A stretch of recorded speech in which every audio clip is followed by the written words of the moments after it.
ఎవరిని ముందుగా నిర్ణయించెనో వారిని పిలిచెను. ఎవరిని పిలిచెనో వారిని నీతిమంతులుగా తీర్చెను. ఎవరిని నీతిమంతులుగా తీర్చెనో వారిని మహిమపరచెను. 4 స్టెప్స్ ఇక్కడ చూస్తున్నాం గదా! 4 అనుభవాలు.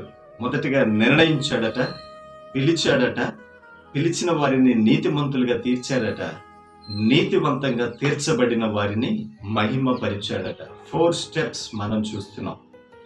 నిర్ణయించాడు, పిలిచాడు, నీతిమంతునిగా తీర్చాడు, మహిమపరిచాడు.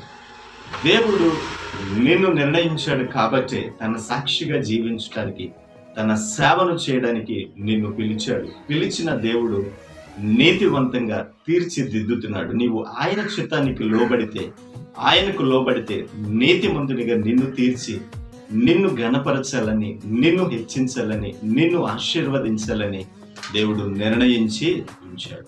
దేవుడు నీతిమంతునిగా నిన్ను నన్ను తీర్చాలని, మనలను సరిచేస్తున్నప్పుడు, సరిదిద్దుతున్నప్పుడు ఆయన చిత్తానికి లోబడి, ఆయన వాక్యానికి లోబడి, ఆయన చిత్తానుసారంగా, ఆయన వాక్యానుసారంగా మనలను మనం సరిదిద్దుకున్నప్పుడు, పరిశుద్ధాత్మ దేవుని ప్రేరేపణకు లోబడి, ఆయన చిత్తానికి లోబడి మనలను సరిచేసుకున్నప్పుడే దేవునికి మహిమ నీ జీవితం ద్వారా దేవుడు ఘనపరచబడతాడు అనేది సత్యము.